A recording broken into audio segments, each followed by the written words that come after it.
क्या आपकी भी दुबई यूएई में नौकरी पक्की हो गई है और जा रहे हैं ऑफर लेटर साइन करने के लिए और सैलरी मिल रही है 3 से 5 हज़ार दिरहम? तो मेरी बात ध्यान से सुनो ताकि आपको भविष्य में दिक्कत ना हो। आपको यहाँ का जो सैलरी स्ट्रक्चर है ना वो समझना पड़ेगा। यहाँ पे जो सैलरी होता है ना उसमें दो कैटेगरी बढ़ती है, एक तो बेसिक, एक अलाउंस। ये क्या होता है मैं आपको विस्तार से समझाता हूँ। कैसे हैं आप सर? स्वागत है आपका अपने चैनल प्रो विक्रांत व्लॉग्स में। तो सबसे पहले बात करते हैं सैलरी की कैटेगरी क्या क्या होती है। मान लीजिए आपको किसी कंपनी में जॉब मिलती है और कंपनी आपको ऑफर करती है 3 हज़ार दिरहम सैलरी।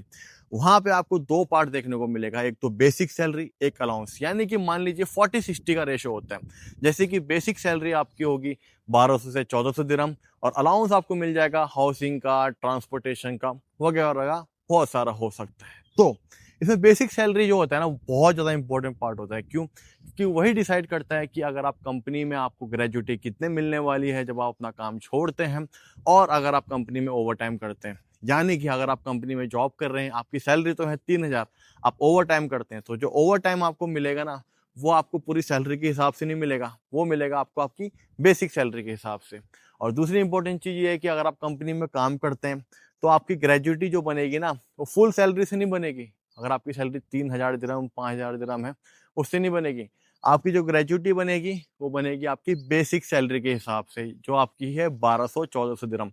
तो कभी भी आप ऑफर लेटर साइन करने जाए तो अपनी बेसिक सैलरी जरूर नोट करना, क्योंकि बेसिक सैलरी का बहुत ज्यादा इंपॉर्टेंट रोल होता है आपकी दुबई सैलरी में। और अब मैं जो गलती बताने वाला हूँ ना ये बहुत ज्यादा कॉमन है। यानी कि मान लो कि रोज 1 में से 10 बंदा तो इसमें फंसता ही फंसता है। नॉलेज है, सब कुछ है, बट फिर भी ये गलती करते हैं। जी हाँ, विजिट वीजा में आके दुबई यूएई में नौकरी करना, आपको बताइए बहुत बड़ा क्राइम है। आपका वीजा कौन सा है? Tourist visa, visit visa. Tourist visa, visit visa का मतलब होता है कि आप किसी कंट्री में गए हैं, आप वहाँ घूमने के पर्पज से गए हैं, ना कि आप जॉब करने के पर्पज से। काफी लोग क्या करते हैं कि 1 महीने 2 महीने का वीजा निकालते हैं, जाते हैं, ठीक है ना, नौकरी ढूंढते हैं, ठीक है ना, और कोई कंपनी बोलती है ठीक है आप काम स्टार्ट करो हम आपको सैलरी देंगे, और काम करने भी लग जाते हैं। इसका बहुत बड़ा नुकसान है।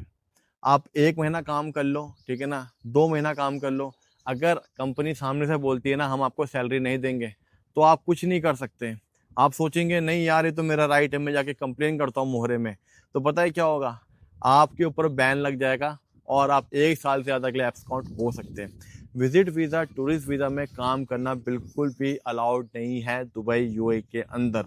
अगर आप काम करते हुए पकड़े जाते हैं ना तो सीधा आप डिपोर्ट हो जाएंगे और आपका जो कैरियर है ना बिल्कुल ख़राब हो जाएगा।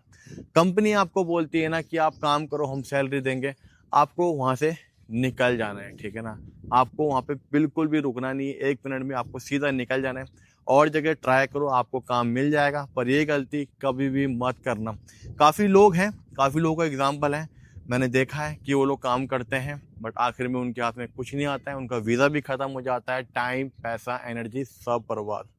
और इस चीज़ में गवर्नमेंट भी आपकी बिल्कुल हेल्प नहीं करेगी, क्योंकि गवर्नमेंट ने ना हर कैटेगरी के वीज़े बनाए हैं। विजिट वीज़ा बनाया है, जॉब सीकर वीज़ा बनाया है, गोल्डन वीज़ा बनाया है। तो हर चीज़ के लिए एक प्रॉपर स्टेप होता है। तो मेरी बात ध्यान रखना, अगर कंपनी आपको बोलती है कि आप स्टार्ट करो हम आपका वीज़ा लगाएंगे, आप टूरिस्ट वीज़ा में स्टार्ट करो, तो वहाँ से कट लेना। तो चलिए अब मैं आपको यूएई के लेबर लॉ बताता हूँ। अगर आप किसी कंपनी में काम करते हैं तो सबसे पहले जान लेते हैं कि वहाँ पे प्रोबेशन पीरियड कितना होता है। जो प्रोबेशन पीरियड होता है वो होता है आपका 6 महीने का।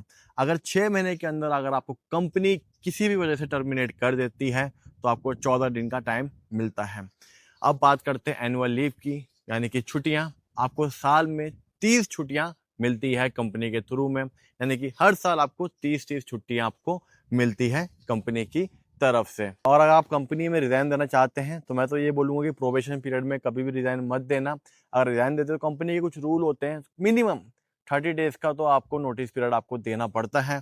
और इसके अलावा वर्किंग आवर्स कितने होते हैं? जो वर्किंग आवर्स होते हैं नॉर्मली वो होते हैं 8 घंटे ड्यूटी और आपका 1 घंटा ब्रेक दुबई यूएई के अंदर। यानी कि आपको 48 आवर्स काम करना पड़ते हैं एक हफ्ते में, उसमें आपकी हफ्ते की छुट्टी भी होती है। मैं कॉमन बात कर रहा हूँ, जैसे कि अगर आप ऑफिस सेक्टर में जाएंगे तो वहाँ तो सैटरडे संडे भी छुट्टी होती है कई जगह पे, और कई जगह पे ये होता है कि आपको एक दिन की छुट्टी तो मिलती है। अगर आप 48 आवर्स से ज़्यादा काम करते हैं तो आपको मिलता है ओवर टाइम, और जो ओवर टाइम होता है वो कैलकुलेट होता है आपका बेसिक सैलरी से।